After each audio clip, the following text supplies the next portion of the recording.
It was just before the Passover feast. Jesus knew that the hour had come for him to leave this world and go to the Father.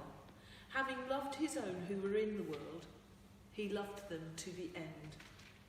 The evening meal was in progress, and the devil had already prompted Judas, the son of Simon Iscariot, to betray Jesus.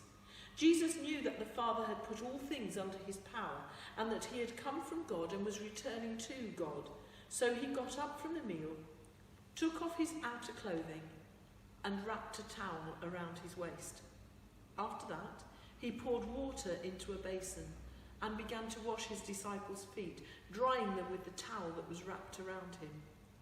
He came to Simon Peter, who said to him, "Lord, are you going to wash my feet?"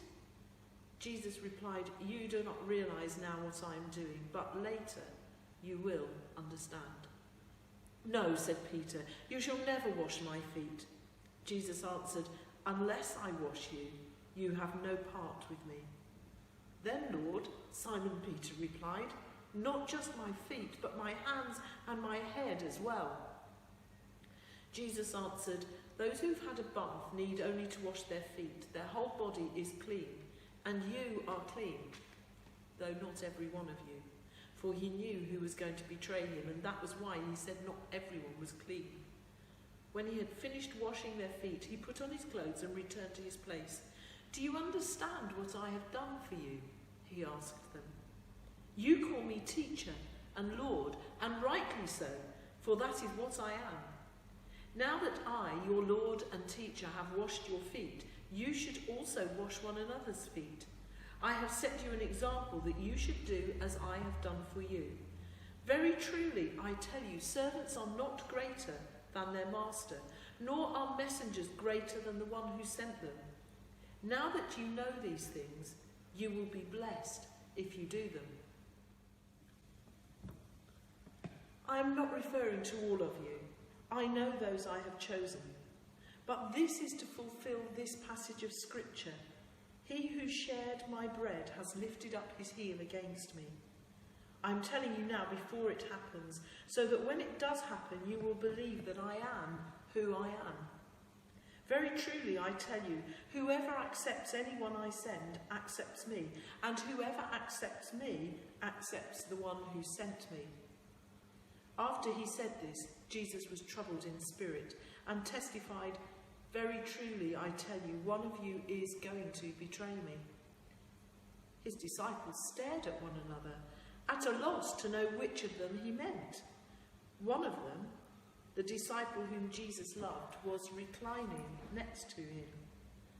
Simon Peter motioned to this disciple and said, "Ask him which one he means." Leaning back against Jesus, he asked him, "Lord, who is it?" Jesus answered, "It is the one to whom I will give this piece of bread when I have dipped it in the dish."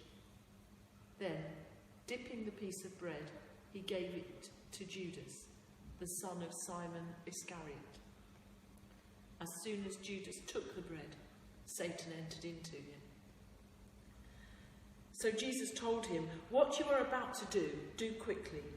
But no one at the meal understood why Jesus said this to him. Since Judas had charge of the money, some thought Jesus was telling him to buy what was needed for the feast, or to give something to the poor. As soon as Judas had taken the bread, he went out, and it was night. When he was gone, Jesus said, "Now is the Son of Man glorified, and God is glorified in him. If God is glorified in him, God will glorify the Son in himself, and will glorify him at once. My children, I will be with you only a little longer. You will look for me, and just as I told the Jews, so I tell you now, where I am going, you cannot come. A new command I give you, love one another. As I have loved you, so you must love one another. By this, everyone will know that you are my disciples, if you love one another." Simon Peter asked him, "Lord, where are you going?" Jesus replied, "Where I am going you cannot follow now, but you will follow later." Peter asked, "Lord, why can't I follow you now? I will lay down my life for you." Then Jesus answered, "Will you really lay down your life for me? Very truly, I tell you, before the cock crows, you will disown me 3 times.